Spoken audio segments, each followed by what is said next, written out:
Good evening, everyone. My name is Dundra.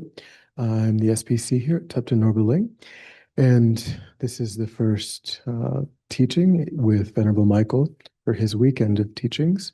Each day, as you've seen on the website, is a new topic, so you're welcome to pop in as your interest allows. Venerable Michael was ordained at the age of 13. So he has many, many years in the Dharma, and he's living now in California. He spent several years as the resident teacher of Yeshe Norbu in Europe, but now he's residing in California. So we hope that this is just the beginning of many, many years of teachings with Venerable Michael. We hope you enjoy these three different teachings over the course of this weekend. So we will get started.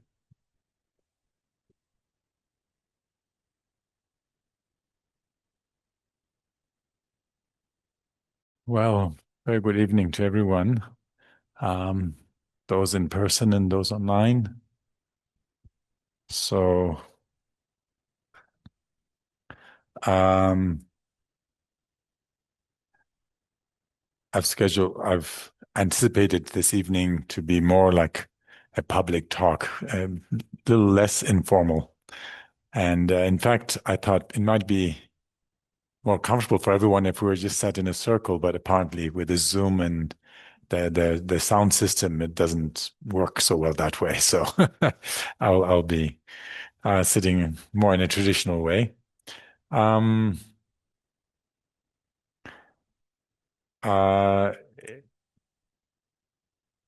it's it's usually good to start with a few minutes of just reflection of reminding ourselves of why we're here this evening, um, as a way to set our intention. So we'll just take a few moments to let our mind settle down.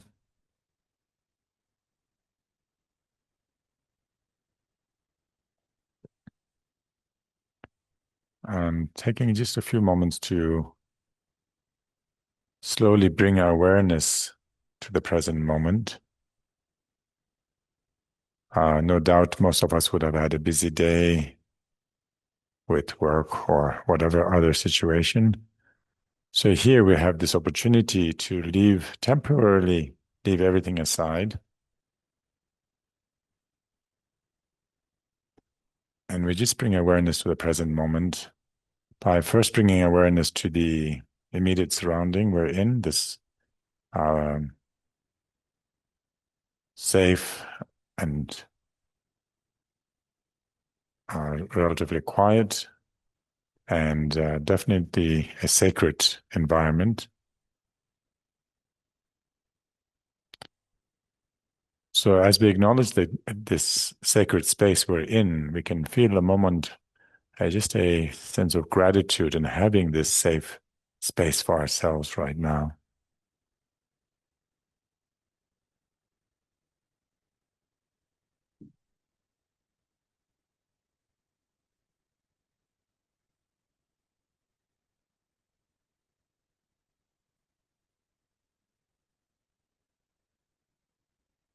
And can we slowly bring awareness to our physical presence here, acknowledging our body.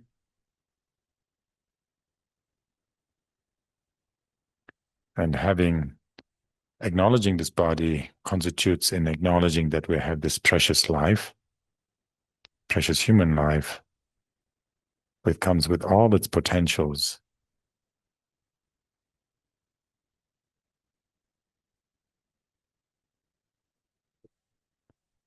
And now to bring awareness even more inward, we choose to bring awareness slowly to our breath.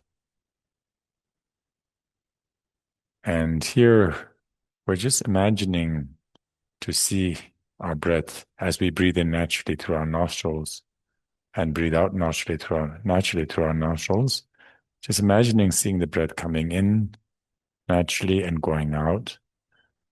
And this is actually a training of what we would call training our mind to be more concentrated, more focused.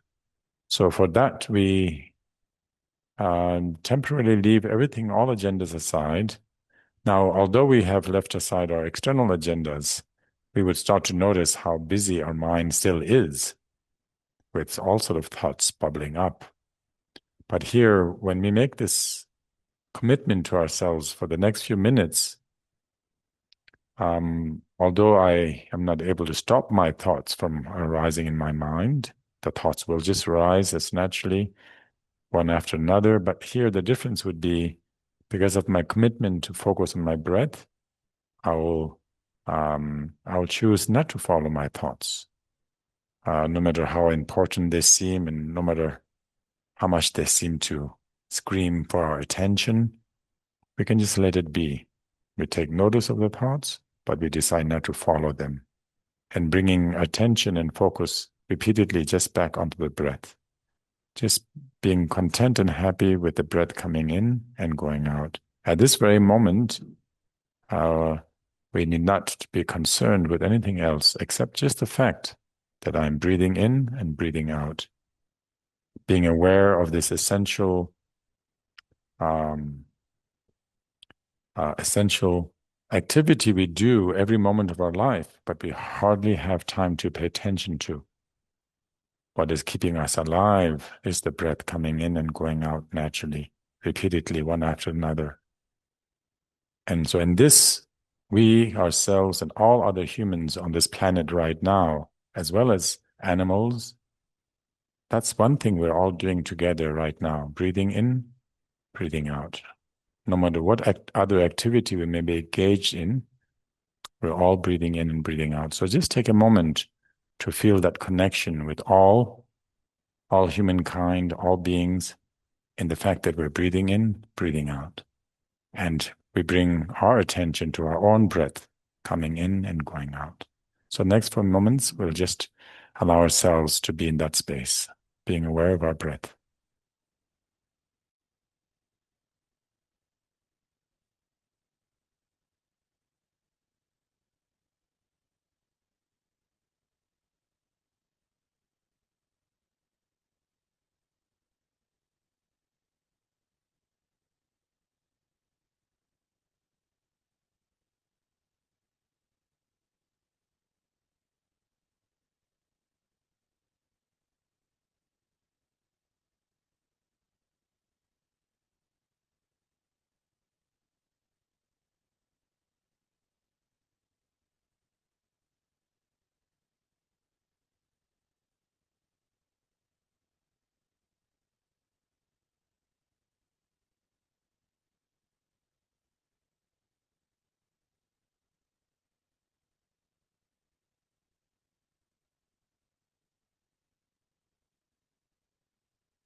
So here we can just take a moment to acknowledge to ourselves that when we, even momentarily, if we have been able to let go of our thoughts, the bubbling thoughts, not following and chasing them, what we start to notice is a sense of more calmness, more tranquility within oneself, within one's mind. And just taking notice of that, no matter how momentary it may be, that is actually a revelation that it is possible to have a tranquil, more calm state of mind.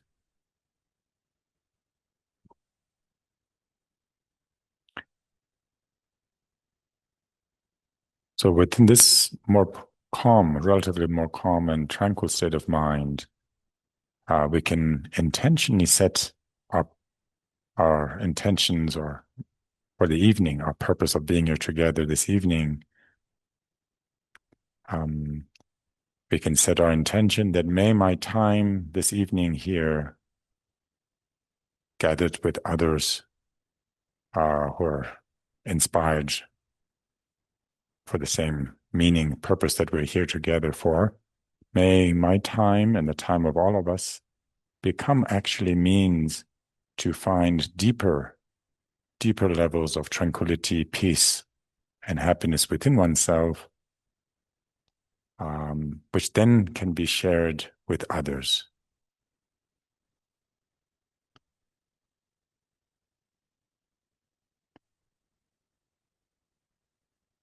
So, in other words, may I, by finding genuine happiness and peace within myself, become a means to influence, to positively uh, inspire others to also be peaceful and happy.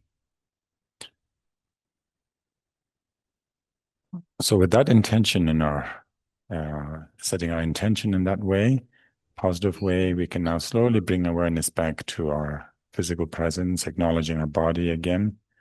And as we gradually open our eyes, uh, we bring awareness back to the immediate surrounding.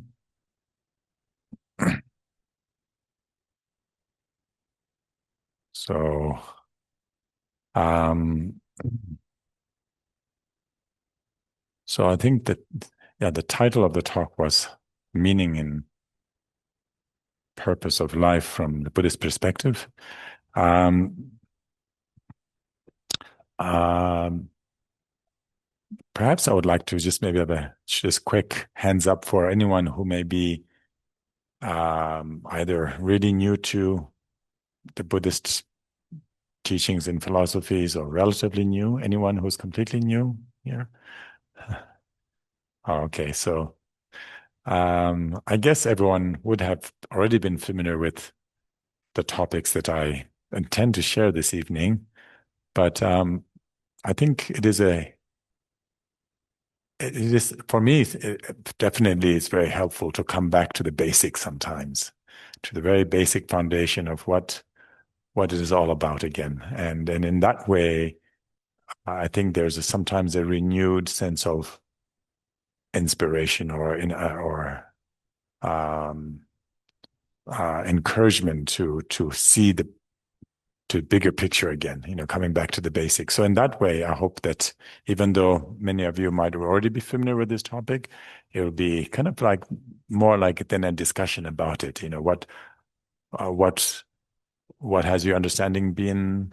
If I share something, how does that add on, or how does that help to reflect what you have already understood so far? So in that way, I hope that it'll be useful.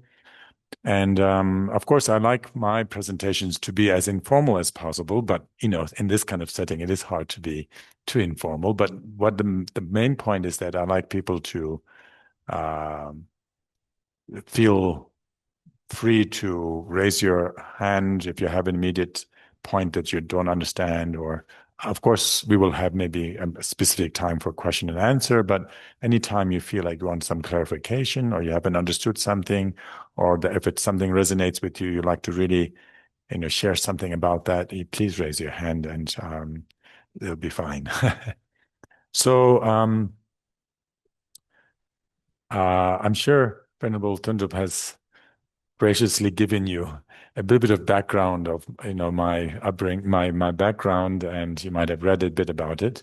And but for those who might have known about me previously, or those who are about new to my background, I'd just like to give maybe a more recent update of where I am right now, because the past is the past, and yes, I grew up in a traditional monastic setting and have had the privilege to listen to many incredible teachers. And when you are in that safe environment, in a monastic environment, life goes on quite systematically and, there's less distractions and it may seem that things are relatively easier to deal with. So my present situation is quite different from what I have had uh, the previous experience of being in a monastery. So currently, I'm living with my aged mother, who has been diagnosed with dementia, and so um, to say the very to say it in very simple ways, um, it has been a very challenging and difficult time for me, in fact.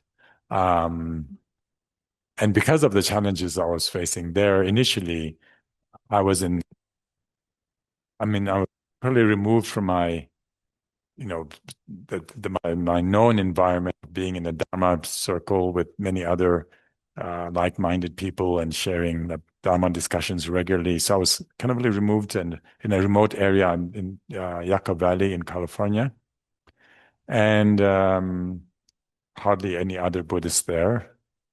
Um, but the main challenge for me was really being with my mother, who, unbeknownst to myself, um, have had strong aversions towards because of feelings of abandonment since I was a young child. And so all of those issues resurfaced, and even before I moved to be with my mom, which is now nearly 2 years, I've already started to experience what should be, I think, be classified as um, PTSD or some traumatic experiences, from childhood traumas. So those symptoms were already I was experiencing them, but not knowing that it was really directly related with my, childhood and with my issues with my mom. I thought that if I did some practices, things would be fine. So I did. I took a leave from the position I was in at that time, translating. I've been mainly working as a translator. So I was in Australia at that time. Took leave from my position with the approval and permission from my late teacher, Lama Zopa Rinpoche, and I took some time to do some personal practices. Um, and in that time, of course, a lot of things resurfaced again. And when people think that going in retreat is just a very quiet, peaceful, and beautiful time, you've got a wrong idea of what retreat is all about. If one is really intent to doing retreat and trying to do one's best in following the practices, it can bring up a lot of stuff. So, in terms of therapy, it's kind of like one of the maybe most um, uh, severe forms of therapy in bringing a lot of stuff. So in having to deal with a lot of stuff which came up during those retreats and practice time, I felt that I had dealt with the situation. I felt like now I'm ready. If I have to be with my mom again, it'll be all fine. I've dealt with all the situations. And But when I went back to be with my mom this time, when I heard the news about her being diagnosed with dementia, I thought, okay, this is a time where I have to be a long term. It's not just a short visit. I have to be with her long term. And I felt like I was prepared. I was ready. And um, so I'd heard that one contemporary Western sort of teacher of Eastern traditions, I think his name was Baba Ram Dass, had apparently said once that maybe he'd heard it from his own gurus or teachers, that there's this phrase which I'd heard that he had mentioned, which is that if you think you're enlightened, spend a week with your parents. So it took less than a week for me to realize that I was definitely not enlightened. So I'm bringing this all up because I started to recognize that having the teachings and seemingly practice when all the conditions are good and right is one thing, but when you're thrown into sort of like a deep end where you're not familiar with and having to deal with now everyday life situations and being with a parent who one has had difficult relationships in the past with, suddenly all of the seemingly the practice one has done in the past and all of that seems to just evaporate. But nevertheless, um, I could see that the foundation, the basis of having heard those teachings and having given some credibility and have tried my best in some ways to practice at some point had definitely served as a good foundation for me to not completely give up. But of course, in my hardest times, most difficult times, I really had doubts about, my own sanity, my ability to even give a talk again in the Buddhist teachings. I thought I'll be a complete hypocrite. If I'm not able to practice myself, it's a joke to try to, present to others these Buddhist teachings, very profound teachings. And I don't want to dwell on this story too long, on my personal story, but I did have to decide at one point to also go and see a therapist, or particularly for the condition that I was experiencing. And in back in Tibet or in Asia, they didn't have much of this tradition of therapy because the teachers were the therapist, and your surrounding extended family were part of your therapist, and many wise people there that you could go. In the monasteries, you had many other fellow monks that you could go and speak with. But when I'm completely removed from that, and as a Westerner, I felt, this is when I need to also resort to that. And I also got a sense, I've heard this term before, and I don't know exactly what it means in its proper context, but I have an inkling of what it means. There's this term of spiritual bypassing. And my understanding of it is that when one assumes that one is now done some studies, learned some meditation, done some practice, that one is now kind of like above of the mundane things and even mundane issues within oneself, and that one finds a way to explain things away when ignoring the actual real problem below. So my understanding of that was that also what I need to add on here, which was, I think, one of the main insights that I got was because I'd done some retreats and some practices, and I've been exposed to Buddhist teachings for most of my life, and particularly after I'd done some practice, I thought, you know what? I'm quite ready. I can go now and help change my mother. And her attitudes, her ways of her ways of looking at life, or her mannerisms. I could change her basically. And after a few weeks being with her and realizing that I was the one who was getting really upset and angry and all of that most of the time, she was just being herself, but was bringing up all of this stuff from me. I started to realize that the one that I need to change is really myself. I haven't had a profound change within myself yet. And it took a while to really recognize and take ownership of that. And that's when I actually started to seek therapy. And and I think what I like to share with anyone who may be going through similar or one never knows when life will throw what life will throw at you. So, if anyone comes to any situation in life like that, from my personal experience, I feel that if one is really truthful and one really from sincerely wishes to seek a true change within oneself, whatever it takes, whatever means it takes, the opportunities, the conditions seems to materialize. Yeah. And my faith in my teachers, or in my case, of course, my teachers and the Dharma itself, but also in the universal goodness was really reestablished and rekindled, that if one is trying to cruise in life and take it easy, then that's when the wrong turns may happen and things start to hit you. But when it does hit you hard, and when you take a real, sometimes we all have heard of the wake-up call. We all need some sort of wake-up calls. So, but when one really takes on board and really is determined to find ways out of this neurotic turmoil that one is going through, then things do present themselves as therapist, as teachings, as certain signs, books that come to you in the right moment. And I'm sure you would have all had this experience in your life so far too. But what I'm trying to share with you is that when one is genuinely sincere, the conditions do seem to materialize. And so it is with that, and also with my therapist then, when I was first approached to give a teaching here or talk somewhere else, I really, as I said earlier, didn't feel in the right space to do that. I didn't feel capable. I didn't feel like, that all I've learned, everything was just theoretical. I wasn't able to practice it. So what is there anything meaningful to share with others? I would be a complete hypocrite. But my therapist, actually, of all people, has helped me to shine a little bit of light.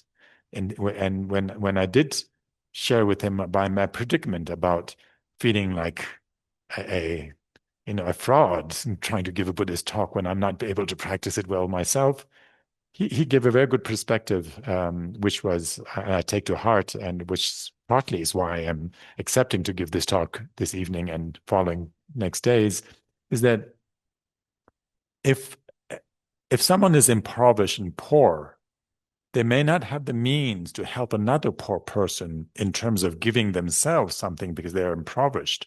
But if they know where food is available, where the food is being available, you could help another poor person to show them where you can get the food. And that was, of course, a metaphor which really resonated with me. So to help me feel like I don't necessarily have to claim or to kind of to even assume myself that I have to be a good practitioner in the Buddhist teachings to be able to share what I've learned so far. And all I need to do is just like to share with whatever I've learned so far, or and that like pointers, like this is where the source is. There's a beautiful source where you can get these incredible soul nourishing, mind nourishing food of teachings, and that's where it gave me a bit of confidence that yes, we may feel impoverished and we don't have much, but if we know some sources, we can share that with others. So it is in that light that I felt more comfortable to slowly come out of my sort of situation of, but meanwhile, just going back to my story a bit, is that when I took the initiative to really try to look at my own mind and neurotic mind and trying to deal with my own trauma issues, and as I started to work with my own mind and start to acknowledge that the best way to deal with the situation with my mom or anyone else for that matter was not through anger, was not, yes, part of the symptoms of trauma is that you become, I don't know if it's the same for everyone, but part of my symptoms was being quite impulsive. As soon as you get a feeling or emotion, immediately reacting upon it. And that's where, if you get upset and angry, immediately reacting upon it is when the negative consequences seem to come. Words that I say, which I can't take back once they were said, but feeling uncomfortable about it, and dealing with situations which are less than appropriate or suitable, in a civilized way. So I noticed that, yes, working on being less impulsive, less reactive, and taking a step back and being a little bit more gracious and letting go. And I must say that my mom also helped in starting to acknowledge a bit about my issues and problems. Initially, it was like I felt like she didn't have, because of course, every time I brought something up, it would bring up an uncomfortable, issues from her own past and decisions in the past. So she was hard for her to acknowledge. But as she started to acknowledge, I started to feel more at ease. I felt like I'm being heard. So it became more easier for me to communicate and to accept the situation a bit more. But I think the main point I'm coming to here is that as I took the initiative to change myself a bit more and really take it on board, I started to notice my mom is changing. At that point where I thought, like, who is changing here? Is it my mom changing or is it me? And it's interesting how it started to bring the truth about how we might be so, uh, so sort of ambitious to trying to bring a change in others' lives or others' worlds, when if we are failing to really acknowledge the need of change within oneself, it is counterproductive, doesn't work that way.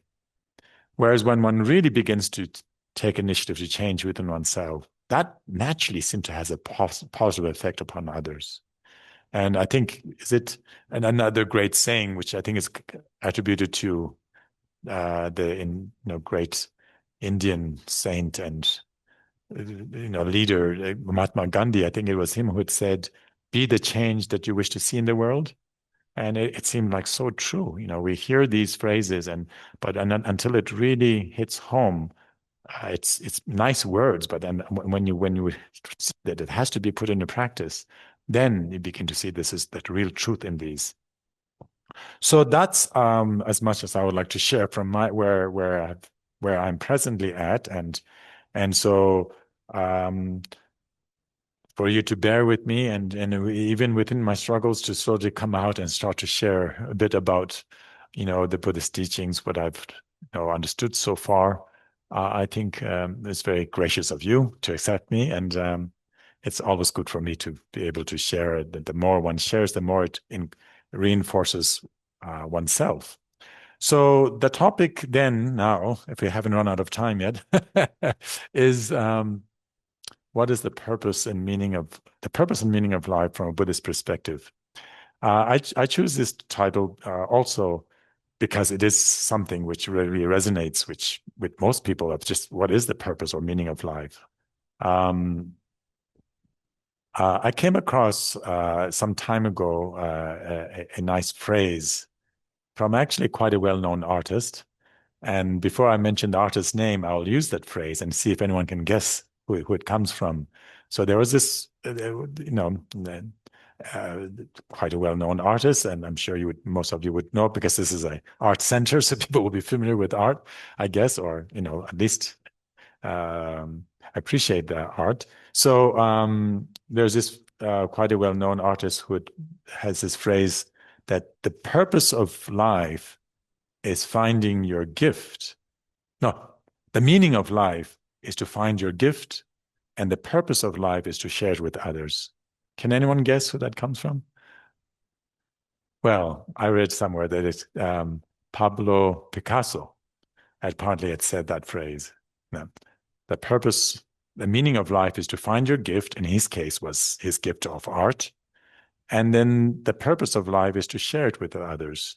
And which, of course, as an artist, when you do the work in the art, then many others will appreciate it. And that's how you share it. So I found that this is wonderful. I'll use that and paraphrase it for the purpose of the Buddhist context. So in the Buddhist context, as I understand it, the meaning of life is to find happiness with a catch, happiness within. And the purpose of life is to share that happiness with others. Yeah. So really, that does sums up the main purpose of the whole Buddhist philosophy, teachings, or psychology. The purpose of the meaning of life is to find happiness. That is said to be really, as the Dalai Lama actually mentions, the meaning of life is to be happy. And so it may seem like a cliche, and like we think, oh yeah, well, yeah, that sounds good enough. And actually, in the Buddhist context, there's two mainstream Buddhist sort of traditions, known more as like the Theravadan tradition, and then the tradition that we belong to here, which is the Mahayana tradition. The main summary of all the teachings that are presented in the Theravadan tradition would be like finding happiness within for yourself. And then the main summary of the main tradition, or the Mahayana tradition, would be then how to share that happiness with others. And this is a very simplified version, but this really does summarize the main two traditions.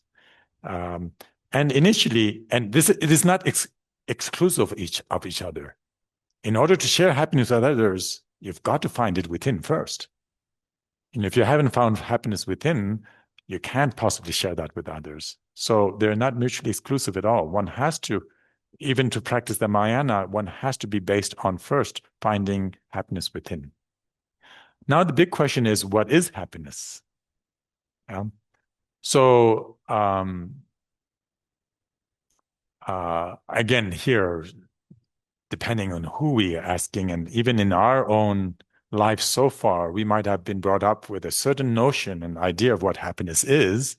And if we can assume that we've had a, most people have had um, what we call a academic traditional background of studies and schooling, then it would be mostly emphasized on happiness, getting good education, getting a good career, which means you'll make a lot of money, and then it's eventually buy your own house and your own car and find the right partner, and then you settle down, and that will constitute a happy life, right? So, of course, if that was completely true, then I guess this hall will be empty. So, we all know that that was a formula which was presented and is still used to a great extent. So that suggests that, happiness, again, contrary to the Buddhist notion of where happiness comes from, that notion is that happiness comes from outside.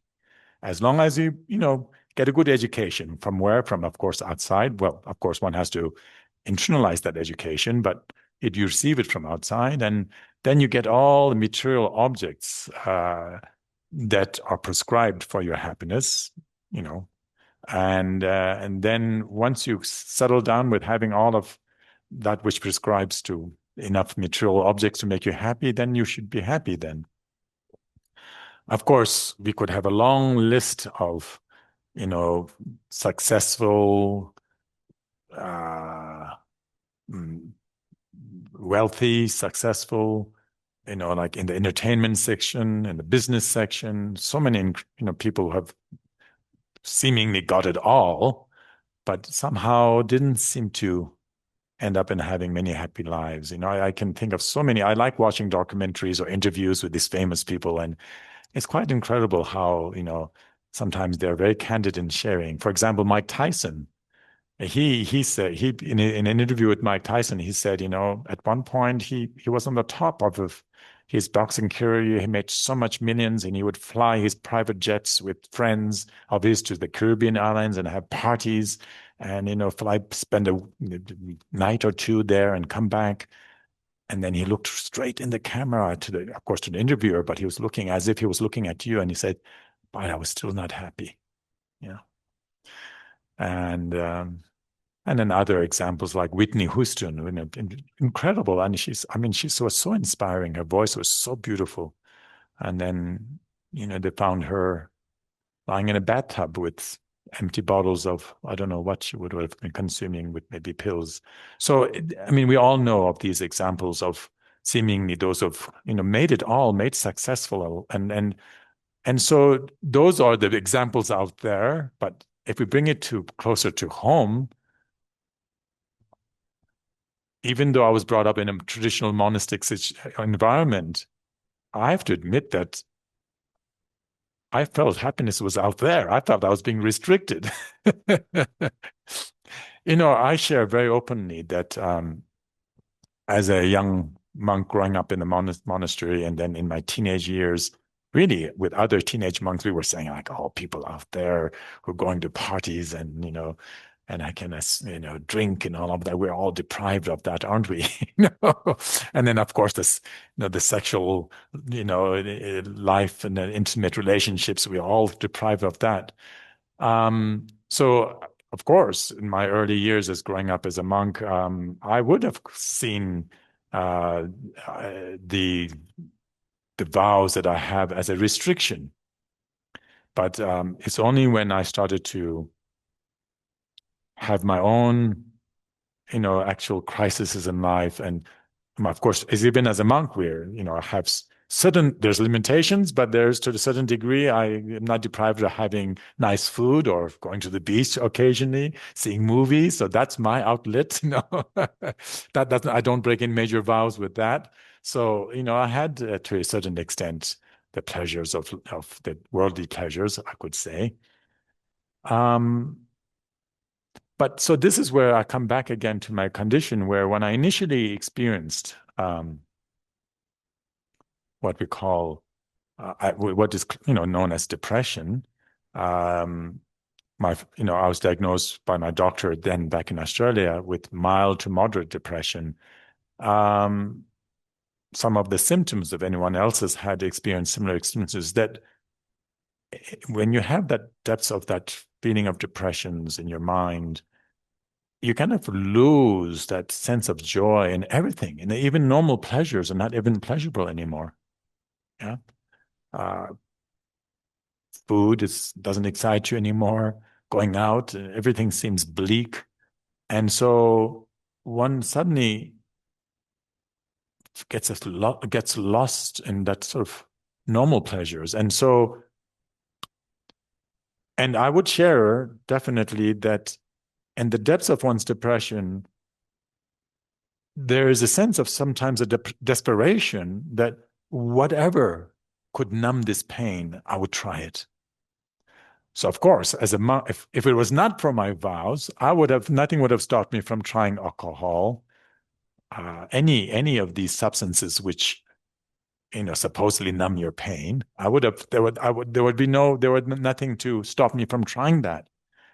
So when I started to hear stories from others and others' experiences with substance abuses, the picture which was clearly portrayed to me is that they may give you some temporary relief, but it doesn't solve any problem. And after the initial hit or high or whatever it is, you come crashing down. And then I started to hear more and more drastic results of when substance abuse is taken as an experience, temporary experience, or you get out of it, then apparently you get the experience and maybe you come out of lucky. But there's so many times when it goes wrong, as when it doesn't, rather than solving the problem of their, psychological issues and problems, it actually takes their life. So when my understanding then was that substances and depression combined together could become a lethal combination. And I'm spared of that because of my vows. And that's when I realized that my vows are a protection, not a restriction. For me, I'm blessed with having this protection.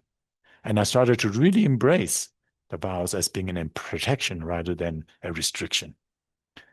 And then I got a whole new understanding of what ethics means. It's not some restriction.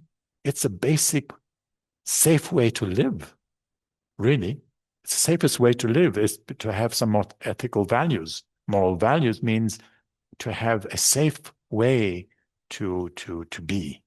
And that's the sort of like feelings through my own experience that I started to find. Um, so and so because these seemingly difficult situations brought more truth to what I had been understanding and hearing all my life, seeing it from a whole different perspective, and I started to see, and that's why when I talk about my depression and all of that, I used to say that in two words I could sum it up as that at worst a curse, at best a blessing, but worst a curse. So the curse of depression is where you get into the state where temporarily everything seems bleak. It seems like there's nothing you do has any meaning. And then one gets into a negative state of mind. And initially the negative state of mind comes in a form of finding anything and anyone else to blame for one's misery, one's suffering. Who could I find to blame for my misery? Because my ego feels like I didn't bring this upon myself. You know, it's others who brought it upon me. The reason I'm suffering is because of others. So initially, that negative mind starts to find blame in others. And then with sometimes the wisdom creeps in, the teachings creep in, and it's like, oh, but I can't be blaming others. How about karma? What was karma all about? You know? And but then the depression twists things around a bit and then starts thinking like, when there's no one else left to blame, then the blame comes to me. I'm at fault here. And this is where one begins to see that if that negative thinking spirals further, it can go further and further into a dark place where, therefore, I'm not worthy. Therefore, my life has no value. Therefore, well, I'm still in pain. My life has no value. Might as well end it. Yeah. And I got a real sense of why people would take their life out of depression, out of sheer desperation. And so um so these and so I guess I choose to present this to you this way because you might have all heard about the Four Noble Truths, but this all ties back to the Buddha's teaching on the Four Noble Truths. The first truth being the truth of suffering. Yeah. So we've come from, so to lead it all back again to the main point, if we can all agree with that phrase earlier, coming from Picasso initially, like the meaning of life is to find your gift and the purpose of life to share with others, we think like that sounds wonderful. The Buddhist version is the meaning of life is to find happiness, and the catch here is find happiness within, not outside, and then to share it with others.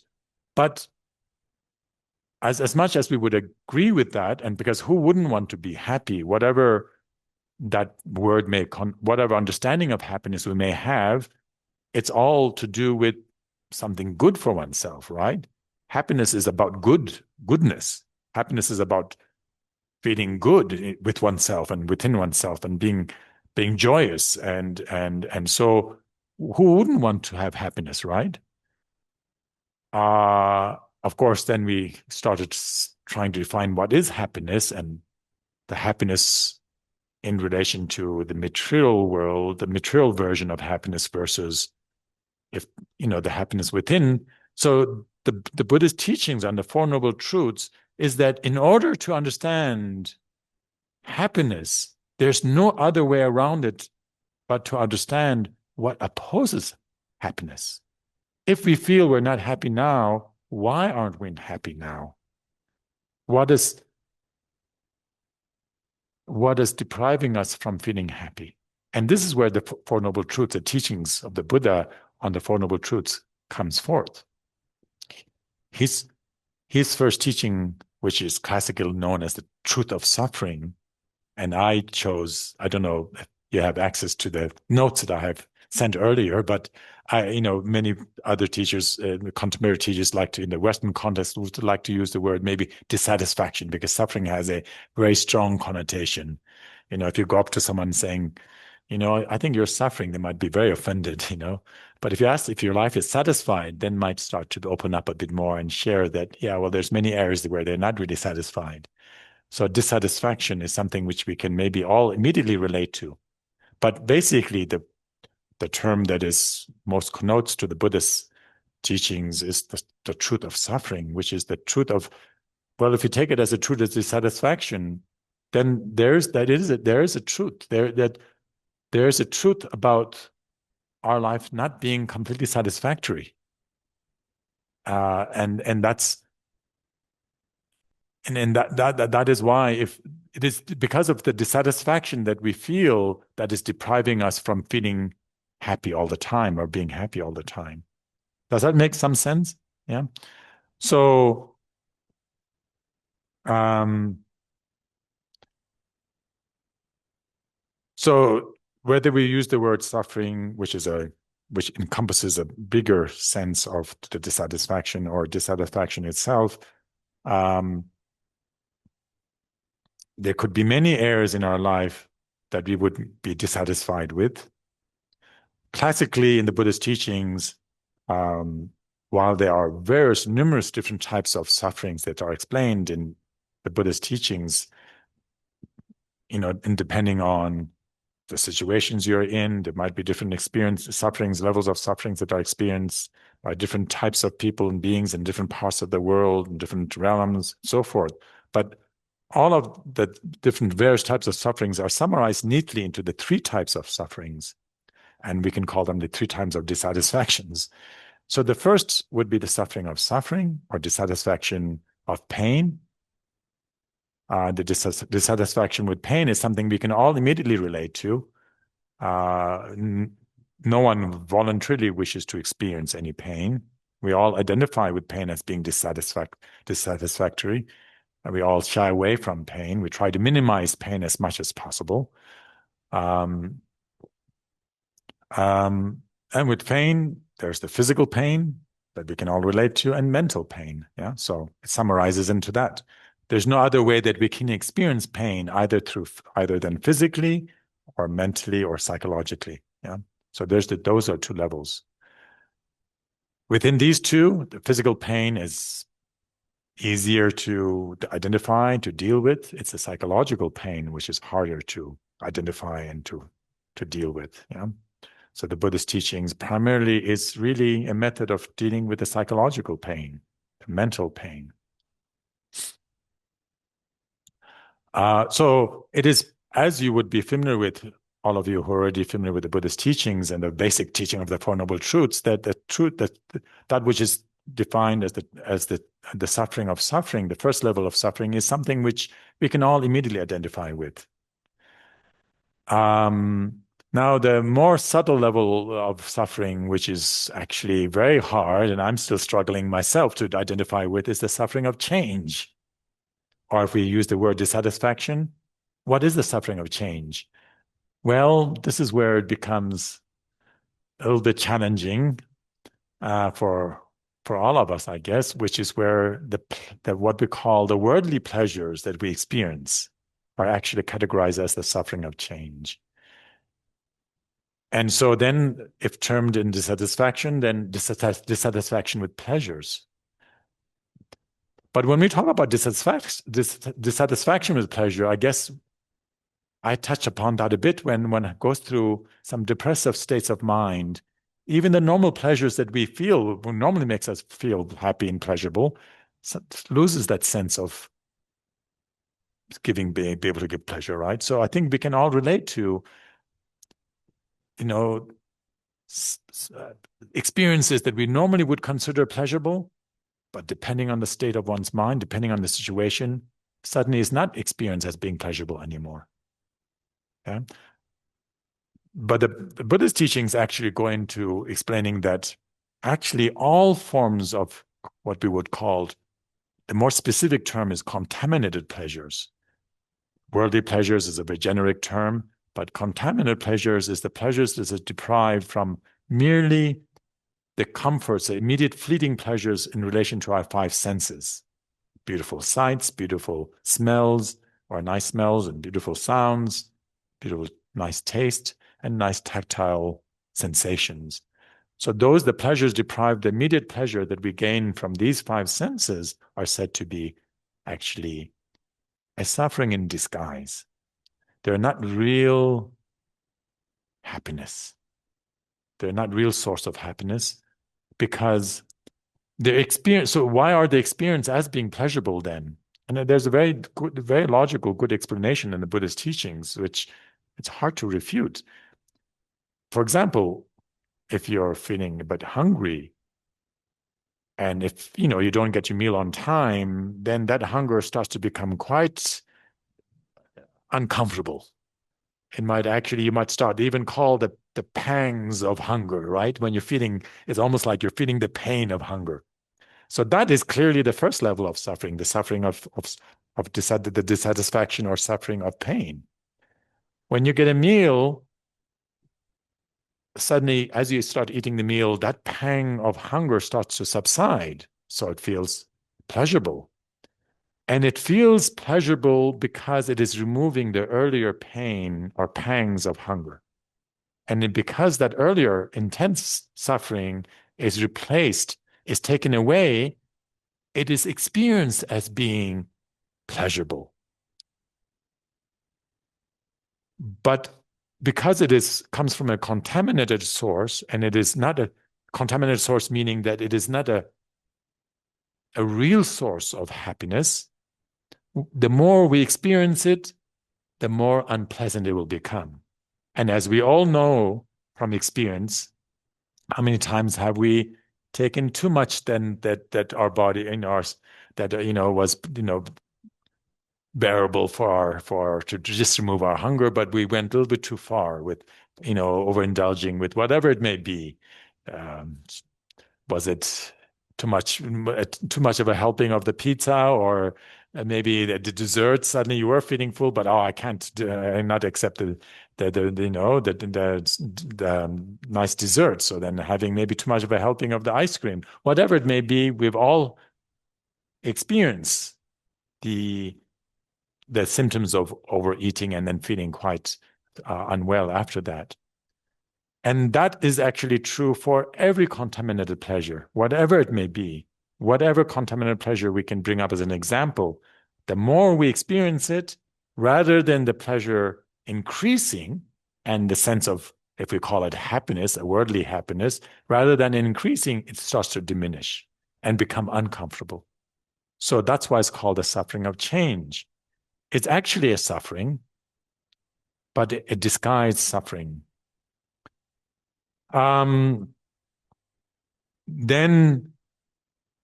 so it may sound like very bleak now. Well, if the ordinary pleasures that we experience is not really pleasure and happiness, so what is there for us to experience as happiness anymore? So of course, this is where then the teachings come in and saying, well, you could have more durable sense of well-being and happiness from more uncontaminated sources, such as, well, the happiness to the experience of being genuinely kind to someone. That sense of happiness gives you a sense of satisfaction. The more we contemplate on that, the more that we think about that incident where we have been kind to someone else, it doesn't diminish that sense of joy that we experience. It increases it. Meditation. When one gets a meditation right, apparently, not in initial stage when you're having aches and pains, but when one gets to a really comfortable level of meditation, apparently, once one gets really sets, and this I'm not talking from experience, unfortunately. I can talk from experience about my depression, about my anger issues, and all of that. But when it comes to meditation, I have to rely on my teachers, And I truly believe, and that's what one reason what keeps me going is I truly believe that they embody true sense of happiness of meditation and true sense of the unconditional love and compassion. Just even getting a glimpse of that in my teachers is what inspires me, that there's hope for me and anyone else. But as the teachers and the teachings explain, when one gets meditation right and one gets a sense of real relaxation, and when one's concentration has developed to a certain point where it's become single-pointed, from then on, your meditation, the joy and happiness you experience from meditation, is only going to increase rather than decrease. The more you meditate, the more your happiness and joy of that meditation will increase. And again, there's so many things we confuse in our, in contemporary life. And you might already have heard about this, that, as we grew up, and even including myself, and I'm still figuring it out, the distinction between love, true love, and attachment. And we have discovered in our life so far that what we considered love was mostly based on attachment. And no wonder one of the distinctions, the characteristics of attachment is being attracted to an object which one's distorted state of mind has exaggerated. The qualities have been exaggerated, so that with every attachment, there's going to be undeniably there's going to be an unrealistic expectation. So whenever there's an unrealistic expectation, what is the result? Disappointment. Yeah. So attachment brings unrealistic expectations, which then results in disappointments. So when one experiences true love, apparently unconditional love, which is, by the way, is also accompanied with wisdom. So it's not a blind love, as explained in the worldly context of love. Talk about blindly falling in love, and that expression is interesting. Falling into love. Well, I don't know where it comes from, but you kind of like initially, apparently, your first experience of falling into romantic love is where you end up being disappointed. And it's interesting how they have the term falling into love. You allow yourself to fall into love. So that when love is tainted by attachment, to the degree that it is tainted with attachment, of course, it's not black and white. There's always different degrees, and sometimes the love is stronger and attachment is lesser. Then that is becomes more altruistic. It becomes more giving. It's more about the other than just oneself. When attachment is stronger, how do we know the distinction? When you think it's love, but it's actually more attachment, then the equation is where it's more about me. What can I get out of it? Am I being appreciated here? Are my needs met? So that when it revolves more about my needs, how it affects me, then it is more likely to be attachment. When the equation goes to where it's more about the other, then it becomes more altruistic, more love. So the altruistic love, the more you increase it, the joy and happiness upon one gets from that increases. The more you experience altruistic love, the joy and happiness you derive from that increases, not diminishes. So that is the source of uncontaminated pleasure or happiness.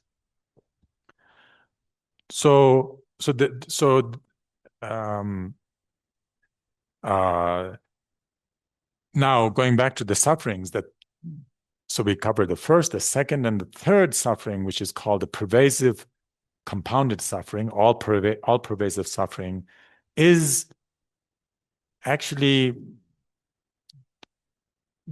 the most subtle level of dissatisfaction that we're not even aware of. We are aware of our immediate dissatisfactions with pain. That dissatisfaction with pain we can all relate to regularly. Dissatisfaction with pleasure, it comes when things are not going right for oneself, and like if one is in depressive state of mind, temporarily one might think that even the normal pleasures are not really pleasurable, and one feels a little bit dissatisfied. But then when things go back to normal, so-called normal, we think like, yeah, it's still pleasure though, it's still happiness. But if we get a true sense of that is not really, it's just fleeting and changing, then the pervasive compounded suffering is even more subtler than that, is that the actually very conditioning we have, where the conditioning that we have in where we are compelled, where we're involuntarily vulnerable to pain, and we're attracted to pleasures, fleeting pleasures, which end up making us feeling dissatisfied as well. So the very conditioning of both pain and pleasure that we are seeking is because of the conditioning we are in. And according to the Buddhist teachings, then that conditioning is a conditioning of what is called conditioned by karma and the delusions or afflictions. Contaminated states of mind. Because of a contaminated body and contaminated state of mind, it is because we have a contaminated body that we're subject to pain. If our bodies were pure bodies, celestial bodies, we wouldn't experience any pain in relation to our body. Because we have contaminated states of mind, our mind per se, the nature of our mind is not contaminated. That is the good news in Buddhism. That is the saving grace, that our mind by nature is said to be pure, but it is tainted. It is, the classic examples is like our mind, the purity of our mind is like the blue, clear sky or space. That is always going to be clear and pure. The contaminations are, which, if we were to call with this analogy, if we've had a few dark, cloudy, overcast days, we start becoming quite weighed down, and we think like, oh, the weather, when is it ever going to change? It feels like it's going to be permanent. But beyond the clouds, the dark clouds, the blue sky, the space is always there, right? So what it takes to have the blue sky again is for the weather pattern to change. When the dark clouds all pass away, we have the blue sky again. So similarly, that is the exact analogy which has been used by the Buddha and all the masters to this day as to explain how our mind is. The very nature of our mind is said to be unpolluted, pure, And that is why the Buddha's teachings describe that happiness can be found within. Why? Because our mind is by nature pure. By nature, it has the capacity to be happy. A pure mind means a mind which is, when the purity of the mind has been completely revealed, apparently that is then the liberated mind, the mind which is freed from all the defilements. And that pure mind is then naturally the happiest mind. So, but for as long as the mind and the body is polluted or contaminated with the afflictions and the karma, which is the result of those afflictions, and for as long as we are conditioned, our body and our minds are conditioned with what we call karma and delusions, we have the conditioning to be experiencing pain and pleasure. Now, a very good analogy, which I always like to use because, it really made sense to me in the past, to explain the three levels of suffering, and with this, very simple analogy. So let's imagine there's a sore, like a rash on our skin. So that rash means, the very nature of a rash means, or sore means that a rash by nature means that it's going to be itchy. A sore, when it starts to heal, it starts becoming itchy. So when you have a rash or a sore, which is healing, when you have the rash or the sore, as soon as it bumps into something, or you apply some agent to clean it, it's going to be quite painful. And then when it's quite, actively sore, then it's very painful. When it starts to heal up a bit, or if the rash starts feeling itchy, and the itchy feeling itself is unpleasant, so therefore we want to relieve that sense of itchiness, and so we start scratching it. So what do we feel when we start scratching it? A sense of pleasure, don't we? It feels pleasurable to scratch the sore. But then, of course, if we continue to scratch it, it's going to be more affected and it becomes worse. So, and then, so our predicament in samsara, as the Tibetan word is, this existence that we are in is called samsara, this contaminated existence we're in, where we're subject to both pain and pleasure. So that in this existence of samsara, with this analogy, first of all, I might just check with you. So, I mean, it's a very simple and very simplistic example, but it's nice to use it because it's very, it's vivid, very, very vivid illustration. So if you had a sore, you would want to get rid of the sore, right? You wouldn't want to keep a sore or a rash. We would find means to cure it. But if it felt pleasant to scratch it, and if someone were to suggest, well, why don't you, if it feels pleasant to scratch it, why don't you just have the sore then? And because you'll derive pleasure scratching it. So from a bigger picture, when I imagine the Buddha is looking down upon us and seeing like, oh, they're just holding on to their sores just because they feel that because it gives them some pleasure to scratch it. So that is the analogy of our predicament, is that, and so, as long as we have a sore, it's going to be painful at certain times, and then it's going to, feel pleasurable when we scratch it, but we rather get rid of the sore.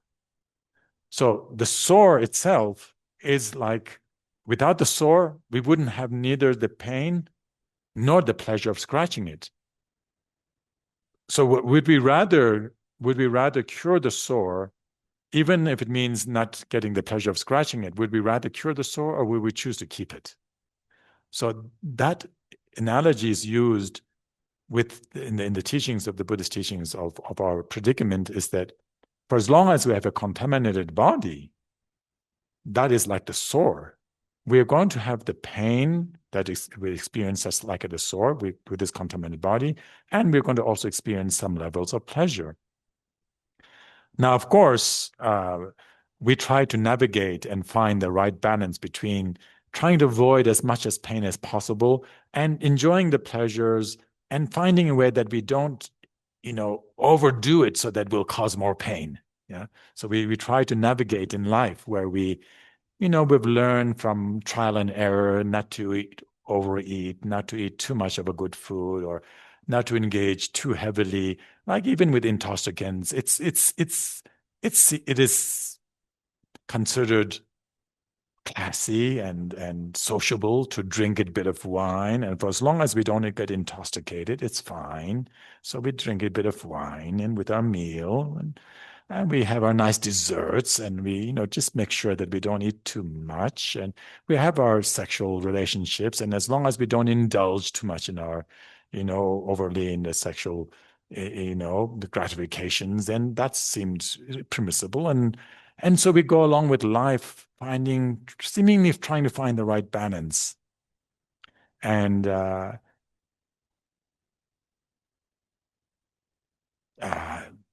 I mean, we can get through life seemingly okay that way, but does it solve the real problem? That's a big question. You know, um, all of the earlier examples we gave about those famous rich and celebrities who seemingly had it all, they would have more or less tried to find the right balance too. But when something happens in life, some sort of deeper psychological issues arise, it seems to bring up some sort of deeper sense of dissatisfaction and pain, which is not satiable, which nothing can external means and finding the external balance seem to satiate. So, what is there a way? Then the question becomes, is there a way to actually come out of this predicament? So according to the Buddhist teachings, then of course, yes. First of all, there's a reason why we are in this predicament, and that is the reason, and is that there's a cause for it, and that is the second noble truth, the truth of origination. So the origination, why did we get a contaminated body and contaminated states of mind to begin with? Where does that come from? Why were we born with that? Why were we born vulnerable to pain and even pleasure, that we're not completely satisfied with the pleasures? Why we were born with that? What, and so that is the question which is being raised in the Buddhist teachings. Was there a source there? Does it come from nowhere? Are we basically doomed to not get out of this cycle? So according to the Buddhist teachings, yes, there is a cause for it. And again, that is basically, we touched upon it earlier, the delusion, what we call the afflictions or the delusions and karma. That is the source, that is the cause. Is there a way out of it? That comes in the third noble truth, the truth of cessation. So that it doesn't seem too far-fetched, in my notes, which I don't know if you have access to, if it is, or it can be printed out later for you, is that there's also temporary cessations too. I haven't heard that explained specifically in the teachings, but I like to consider that as a temporary cessation. When we are not completely victims to the external stimulus and the external gratifications, and we slowly begin to search within and to find whether there is a source within oneself for a sense of a true, more durable, more lasting sense of satisfaction and happiness within. When we start to, be curious about that and start to then venture and then try to when we actually become interested into finding these means within oneself through meditation, through readings, through practice, to enriching our understanding about the values we have within ourselves. And as we start to get in touch with that, our life becomes a bit more promising. When we are not victim to the external stimulus, and we find that the purpose of our life is not about getting as much as pleasure that we can derive from the external senses and sense gratification objects, that there's something which we can start to rely upon within ourselves. When we start becoming more in tune with that, I guess we start to get a more temporary cessation of being completely sucked in.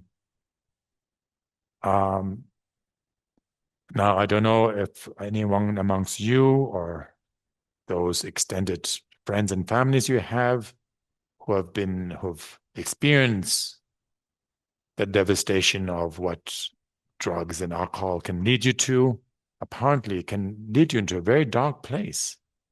And then when you come out of that, apparently it's like a temporary and you found freedom and you found release. Um, And even like in my case with my depression, yes, I mean, I'm still struggling with, I'm still needing help with it. And of course, I find that, there's different levels of depression, and the subtle levels of my depression is tied in with this existential crisis. And I've shared in the past, and I can share now here too with you that having been exposed to the spiritual world, I've definitely see the value, and as I said earlier, inspired by my teachers.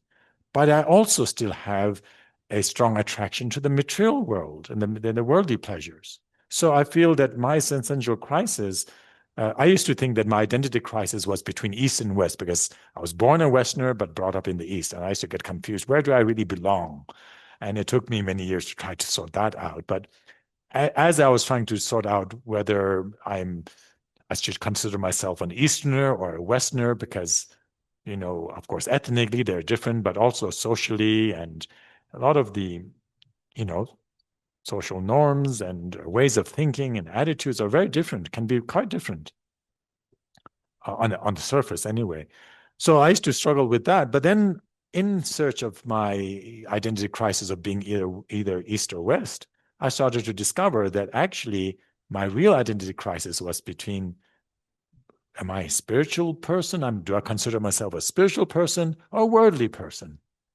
Because I was brought up as a Buddhist monk, I should at least present myself as a spiritual person. But there's so many times when I find that my mind is not far from being spiritual. It's really attracted to many of these worldly, gratifications. It's just very attracted to. So, and it's an ongoing, you know, I could say battle within myself. And that is the main cause. My childhood traumas and all of that are secondary conditions for my depression. The real cause for my depression is this battle between spiritual self, spiritual me, this wanting to be the spiritual person, and then still being attracted to the worldly. And by the way, apparently one of the symptoms of depression, but I dare to maybe challenge that it might be a predominant human condition in general too, to different degrees. But more pronounced in a depressed state of mind is that symptom, what I call the all or nothing symptom. And apparently there's this, psychologically, there's this terms of cognitive distortions. And one of the cognitive distortions is that all or nothing. So when I thought I had to be spiritual, I thought I had to be all spiritual. I shouldn't even look at women or look at the opposite sex or have any sexual feelings at all. I shouldn't have any cravings. I should be like really pure in my mind. That was not possible. I'm still a beginner, novice monk. I'm still an ordinary human being. So I had all this, but I thought, oh, I still have issues with my desires and lust and all of that. So maybe I should completely leave the spiritual world and just become a worldly person. And what did that mean to me? I couldn't completely forget about it. What I've learned, I can't unlearn already. Karma made too much sense. I couldn't leave karma behind. And I dare say, give this analogy, but I felt like it's like being in the mafia. Once you know, you can't leave. But initially my initial struggles was really feeling like that, and there's all these expressions, damned if I do, damned if I don't, But in all honesty, it was, it's a constant battle between the pull of the material world versus seeing the virtue and the qualities of and I finally I went to one of my teachers and I said, I confessed to him, I said, I feel like I haven't experienced yet what is so-called the uncontaminated blissful experiences of meditation. I'm far from experiencing that. And as a monk, I feel I'm deprived of many of the worldly pleasures. So I feel like I'm in this no man's world, the land, where I'm neither in this. And he just smiled, he just smiled. And he knew that I knew the answer. I just had to voice it out. So, of course, this mentality of all or nothing never really works and doesn't work for anything. It's not about not all or nothing. And the whole Buddhist path is the famous, how should we say, mm, what's the term I'm trying to find here? The famous sort of, mm, huh? Exactly. I'm coming to that. It is the famous sort of way we could say in the Buddhist world is said to be the middle way, which is free from extremes. Yeah. And that would apply to every aspect of our life. But then there's a catch because if as I mentioned earlier, if we think we found the middle way by when we just, you know, take enough of worldly pleasures, and as long as we don't indulge too much, and we just indulge just enough, and then we also find it may seemingly be fine for a while, but then it gets deeper, it gets deeper. So, um, how are we doing with time? I see. Ah, but I haven't I've got the right time. Yes, 6, 7, 8. Oh, so we're nearly at the end of our session tonight. So I think I've covered and the very basis, and we can go much more deeper in all of these topics, but basically, uh, from whatever life experience I have had so far compared with the teachings, it really brings more light into what the teachings is all about. That this middle way approach, definitely challenging this all or nothing syndrome that I constantly being challenged with. All of that there's more light given to that. And then one finds that there's ways to manage things in life where it doesn't have to be black and white or all or nothing. And so I think in the light of the Four Noble Truth teachings, um, as I recall, the Dalai Lama emphasizes again and again about, that the big question is whether freedom from our bondage into samsara is possible or not, whether the cessation, the truth of cessation, it may be truth. Sometimes we may feel like, well, it might have been truth for the Buddha, but it's far from being a truth for me right now. Maybe truth for some of the reserved great practitioners, but is it a truth for me? And the teachers emphasize again and again that it is a truth. It is a truth for all. It is a truth for all and each and every living being because of the fact that each and every of us, humans and otherwise living beings in any form, by very nature, the mind is a pure mind. There's this ultimately purity within the depths of our core, which, of course, takes time to unravel and takes time to recognize and see, and that the whole practice, everything, all the practice, the whole path which is presented in Buddhism is a path which is leading towards and revealing that that purity, that pure nature, which is in Buddhist terms is called the Buddha nature. So the Buddha, unlike some other traditions, is not someone, a holy being, which was always predominantly being holy up there, and then we being ordinary here. The Buddha was someone like us with all our qualities and fragilities and the afflictions that we have now. The Buddha was exactly in the same predicament at one time, but by seeing and unveiling his own truth nature, he came to understand, reach the state of uh, true cessation, a cessation of all sufferings. And so when he reached that state, in his clear enlightened state of mind, he saw that each and every being has that potential. We all have that potential. So that is the saving grace in the Buddhist teachings of that, where if we so much care to slowly pursue the path and follow the path, of course, to our ability, to our capacity, And when we have doubts about our own capacity and ability, that's when we check with other, more senior um, brothers in the tradition, or brothers or sisters in the tradition, and then further on, like the great teachers. The reason why we have great teachers coming through and inspiring us is so that we will be reminded again and again that it is possible. It is possible for each and every one of us to follow a path and then that we can overcome all our afflictions and karma. So that is maybe as much as I can wrap up with now. And I'm afraid I haven't left much time on this, but it's up to you. If you would like to extend a few more minutes and want with some questions, I'm really happy to address those questions or insights you might want to share.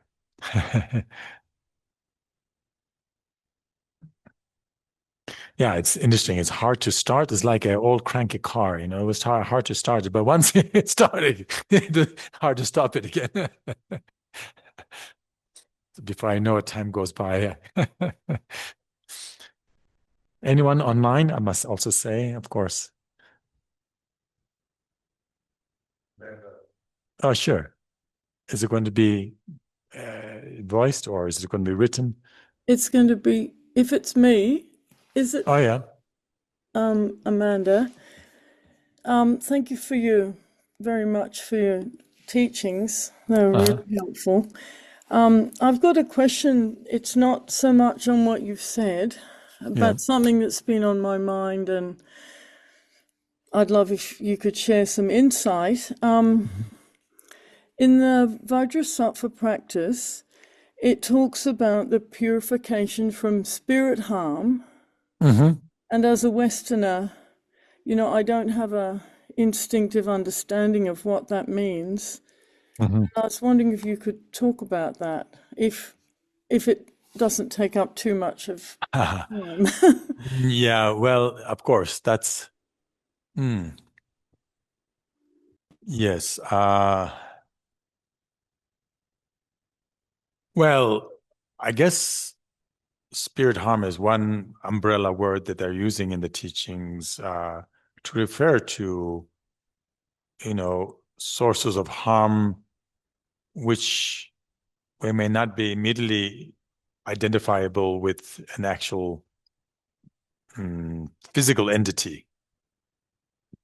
I think equivalence not all Westerners may agree with or accept that this is true, but I guess there is a tradition even in the West and many European countries and Latin American countries as well. And I think the native Indians here would also have, some sort of term of like black magic.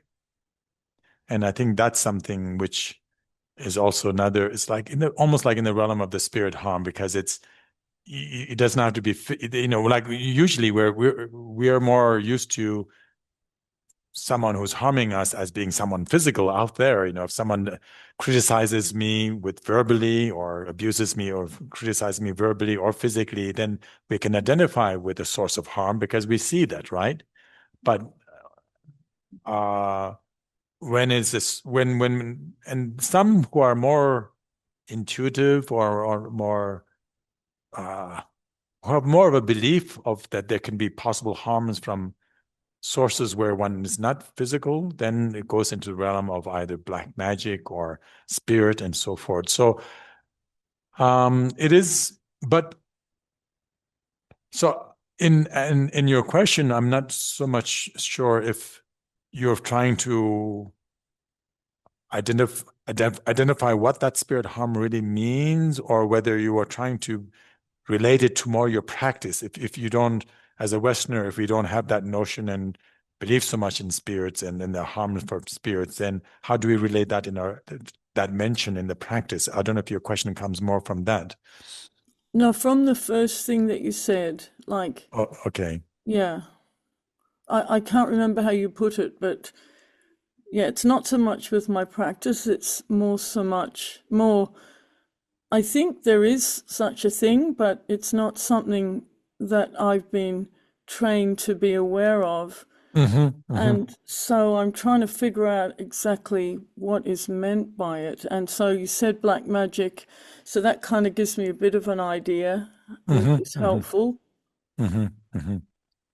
Yes, well, having grown up in the East myself, I recall many Easterners, Tibetans or otherwise, people from the East who do have strong beliefs in spirits and so forth, one more from a traditional background. They would say, "Oh, Westerners." When amongst the Tibet, for example, amongst the Tibetans, when they say, "How come the spirits don't seem to harm the Westerners?" And then they say, "Because I don't believe in them." Now, then it seems like, well, that's great. Then, if you don't believe in the spirits, they don't harm you. So maybe it's a good thing not to believe in spirits. Uh, but it is interesting though because to a certain degree, it may be true that if you totally don't believe in something, it may have less effect on you because also there is this thing even with medicines, like for example, the placebo effect and so forth, you know. So there is such a thing as that as well. But to understand where the teachings come from, to put it in context, I think it is because it's easy for us sometimes to dismiss a value of something just because there's a mention about something which is not familiar in our tradition, or we don't believe in that in our tradition. But if it's good to maybe understand that from the Eastern tradition, where there is a belief in spirits, and there is that spirit harm is something which is very real, just as black magic is something very real in many of the native indigenous sort of traditions, even here in the West, black magic is something very real. Where some people might completely dismiss it, saying, "Oh no, that's phony. There's no such thing as black magic." But for those who believe in it, it is real, and they do get affected by it.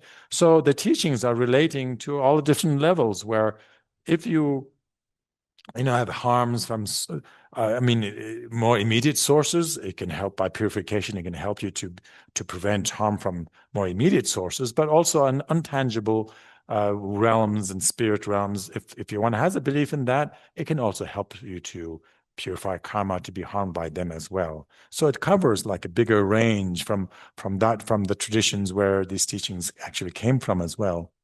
So I think ultimately, I would say you know, one need not be too concerned about this part yet. I mean, okay, I don't really understand the spirit realm. Well, just maybe leave it aside for now and just focus on what one can relate to. And this is true for every aspect of the teachings.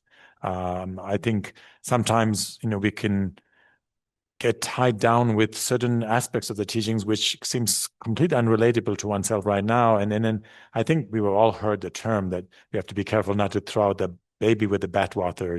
So there's different aspects of the teachings which might be quite unrelatable right now, and one can just maybe leave it aside for now. But if there's ways that make you understand it better, then well, by all means, we can relate to that as well.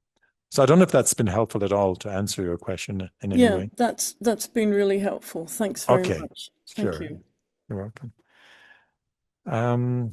Yes, I'm happy to answer any other question if you don't mind going over time, but otherwise we can wrap up here. Yeah. Anyone else online giving a chance?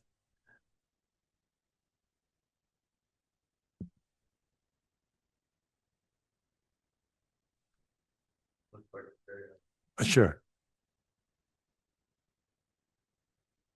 Hello, could you hear me? Now we can hear you. Yes. Oh, okay. Thank you very much for your time and your teachings. Sure. Yeah, so lately I've been, well, actually, just to give you a very brief summary of what's going on with me, Mm. I've had some insight. I was lucky to have some insights very, very early in my Hmm. Buddhist, well, I guess you can't even call it that, but just meditations in general, you know? Hmm. So that's sort of what started my path. Um, I guess when I hear the Buddhism talks, um, like I kind of like because when you have direct insight, you sort of automatically know what people are talking about. Just you have that, you know what I mean? Like you don't need to study too much. Hmm. If the insight is there, it's within you already, right? But now I'm going into the Buddhist talks and stuff, but like I see how sometimes Buddhism itself could be like a huge trap too, even though I see the benefits of it. The problem with that, with what I'm having, is sometimes when you do the Buddhist teachings, you end up solidifying the identity. So the person goes through the teachings, they do the practice, but then their identity becomes the Buddhist who is not attached, which itself Mhm. is the attachment, right? So Okay.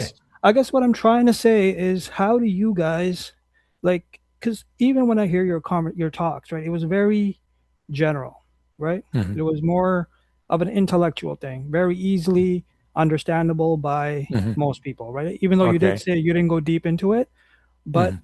how do you guys make sure that because the middle way, you did speak on it, right? But the middle way that I'm referring to is not what you're referring to. It's more Mhm. so of academic learning and then direct experience through meditations, vipassana, Mhm. physically bringing out the fears that are within your body, and going through that the transformation within your consciousness, the Mhm. actual middle way that's supposed to get you closer to getting rid of the ego, which brings Mhm. you into the nature of reality, right? Okay. So Mhm. when you guys do this, how do you guys make sure that it is being done correctly? Because sometimes I can see people, they're getting the knowledge is good, right? It's not bad knowledge, but Mhm. sometimes I just see people just getting even more into the trap itself, you know? Okay, I think I hear you, the question, and I think this is the point where I would share that yes, indeed, it can become a very, it can become a trap in itself, especially if, it starts to become intellectual or, or it becomes academic or intellectual, as you say. Um, Now, if one is truly interested and in pursuing the practices and doing the meditations as, as true to the tradition as possible, and making sure that one doesn't fall into a trap, I think this is where then the relevance of having a teacher comes in. Uh, because, you know, with even mundane academic subjects, we definitely need a teacher to even learn something, or whatever whatever trade we want to be skilled in, we do have to rely on a teacher. But here in the spiritual realm, even more so, it becomes even more crucial that we have an authentic source. And when you, and again, the next question which may arise in many people's mind, especially in the West, is, but how do we find a teacher? For those who haven't made a connection to the teacher yet, and there's no simple, immediate answer to that. It really comes down to, well, one's personal choices and one's how far one wants to take it. But when one is, there is this general saying, I don't know where it comes from, is when the student is ready, the teacher will appear. So if one is very sincere and when truthful with oneself, and one really truly wishes to seek and pursue the path, then it becomes to a point where it becomes, I think, quite essential to have a connection with a teacher. It doesn't have to be in maybe a very traditional sense. Initially, the teacher could be, someone that has had more experience in the practice. Could be more like a spiritual friend, or how should we say, like a brotherhood, or a sisterhood. And then as one goes further into practice, actually even one's teachers one starts to find teachers more evolved as one evolves. I find that it's not like a one cut thing where you have one teacher and then that's it. If either the teacher knows you well and can provide you everything or not. It's not like that. We get teachers as we progress, and as we evolve, our teachers evolve and our understanding evolves. It all is I think, in an organic way, where the more we want to put in and the more sincere we become, the more it starts to unfold. So basically, I think yes, I'm emphasizing the need of having a reliable source, a teacher, and but that also can come in its right time as one progresses oneself. So I don't know if that helps to answer your question a bit. Somewhat, but like, you Okay. know what, even like, for example, like the illusion of free will, right? That's a huge insight for me to have, right? Hmm. So what I'm trying to say with the trap in itself, right? Because if that's not seen through, if the individual is still doing their studies, right? And Hmm. they're still have that hardened identity that, hey, I'm making the choice. The problem is that it could create more resistance, right? Because the way I sort of came into it is the letting go of the control Hmm. aspect. So once that's not done in a methodical way, then you're going to end up building something else in a completely different way, and then you have to go back and sort of Hmm. let go of that, right? But that's sort of what I'm trying to Well, understand, you know? think that is why, as one goes, and that's why your question you ask is very, very, actually a very valid and very important question. But because it is a very, deep question, there's Right. no immediate quick answer I can give. Right. But, That's understandable. but I think what would like to just, add on here is that in our tradition, ultimately, the way to get out of any kind of trap, ego trap, ultimately the ego trap and the self-sabotage and all of that, the ultimate way is then to understand the ultimate reality, which in our tradition is called the understanding of emptiness or selflessness. So Right. without that, that is the key to the freedom, to the bondage of one's own self-created bondages and everything, all the trappings and the ego trappings, all of that. The ultimate way to be free of that Correct. is to understand selflessness or emptiness. And for that, which is such a profound understanding, and we wouldn't want to go wrong with that. So that is where then Right. the teacher becomes essential, is that someone who has that profound understanding is only someone that can help guide you in gaining that understanding. If But that's by understanding, you mean like a direct experience. yes, exactly, Oh, exactly. okay. Okay, got you. Yes, Okay, the actual yeah, experience. that makes actually Yeah, a little more sense now. Thank you. because they to overcome the ego, one has to understand egolessness or selflessness, which Right. can be understood only through the understanding of emptiness. And this whole Right. middle way approach is basically leading towards that understanding, the ultimate understanding of reality, which is that for as long as we go to either extreme, we will fail to understand the actual experience of emptiness.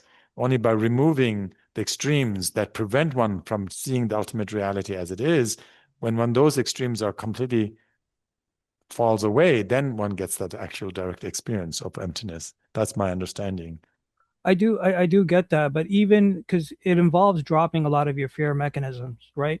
So I there's also another part of me that says sometimes you have to go into the extreme because sometimes the trauma and the bondage is so deeply rooted in as well, right? Well, that you've So touched a that's point, yes, that I agree with. I mean, I agree in the sense that, but it seems that there is no other way. I talked about the all or nothing syndrome earlier, right, and right. yeah, it seems that sometimes we have to go to the all to realize that that has become an extreme, and then we often get to the nothing, which is another extreme, and then Yeah, we you're constantly going have to back and balance forth, teeter ourselves. tottering. Yeah, It seems like we are wired in that way to only find out the middle way by going to the extremes. exactly. Yes, yeah, yeah, exactly. Right.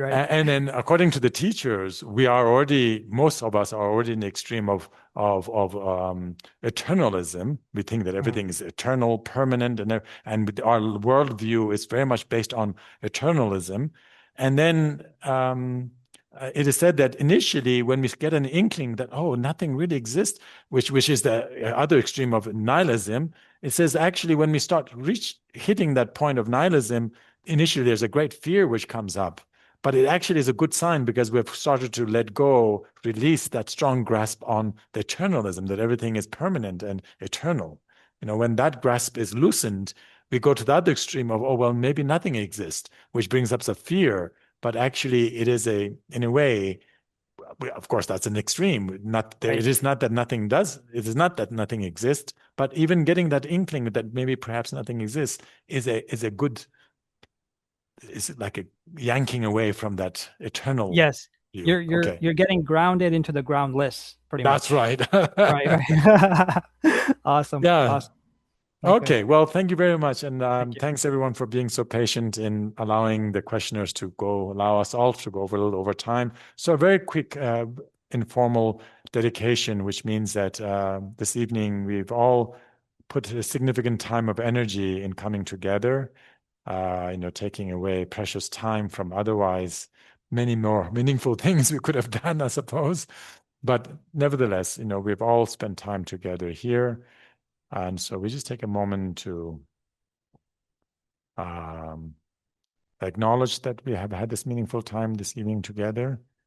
And then with the positive energy that we have created, in Buddhist terms, the positive merit or karma that we've created together, that is dedicated towards further having the opportunities to delve deeper into understanding the Buddha's teachings of wisdom and compassion. And through our positive merit we gain together, may it contribute to further our understandings